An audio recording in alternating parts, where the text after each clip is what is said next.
New Zealand ने भारतीय बासमती चावल को जियोग्राफिकल आइडेंटिफिकेशन टैग यानी जीआई टैग देने से इनकार कर दिया है।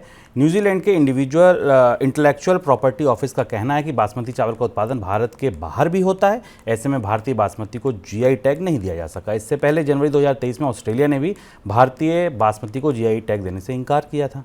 सर, फिर विवादों में फंस गया। देखिए, ऑस्ट्रेलिया के साथ विवादों फंस गया, जिसके साथ भारत का फ्री ट्रेड एग्रीमेंट है। और फ्री ट्रेड एग्रीमेंट के तमाम चल चलावे के बाद भी भारत अपनी सबसे महत्वपूर्ण किस्म को, सबसे बड़े निर्यात को और चावल की ब्रांडिंग को ऑस्ट्रेलिया में स्वीकार नहीं करा पाया।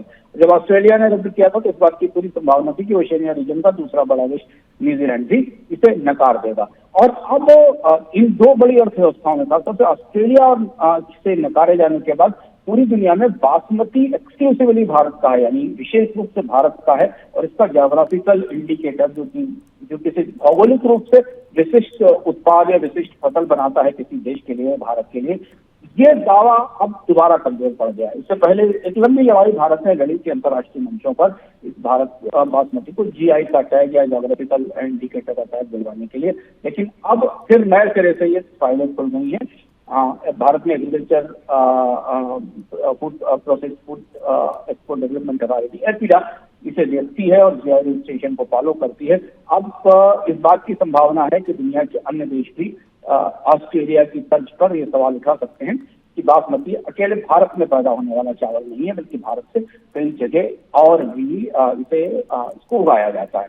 पाकिस्तान ने भी इधर बासमती राइस को अपनी किस्म मानते हुए अलग अलग जगह, अलग अलग बाजारों में जीआई टैग के लिए विशेष करने के लिए एप्लीकेशन दी है। देखना होगा कि भारत सरकार ऑस्ट्रेलिया और न्यूजीलैंड के प्रतिबंध का जवाब क्या देती है। उसके अंतर्राष्ट्रीय मंचों पर और भी जगह ऐसा होगा।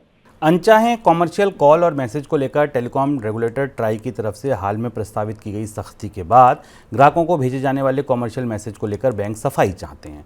इसको लेकर बैंकों ने सरकार से संपर्क किया और पूछा है कि ट्रांजैक्शन से जुड़ी जानकारी वाले मैसेज के लिए भी उन्हें ग्राहकों की मंजूरी लेनी होगी या नहीं। ट्राई हाल ही में इस तरह के नियमों का प्रस्ताव रखा है, जिसके जरिए कॉमर्शियल मैसेज या कॉल के लिए ग्राहकों की डिजिटल मंजूरी लेनी ज़रूरी है। सर, बैंकों को दिक्कत क्या हो रही है? बैंक की दिक्कत है कि बैंक दो तरीके के मैसेज भेजते हैं। एक मैसेज तो उनकी तरफ से वो जाते हैं जो तमाम प्रचार के होते हैं, उनकी स्कीमों के होते हैं, कॉल्स भी जाते हैं। और दूसरे तो जरूरी मैसेज हैं, जैसे बैंक से आपने कोई ट्रांजेक्शन किया तो ट्रांजेक्शन की रिपोर्ट आपके पास आती है।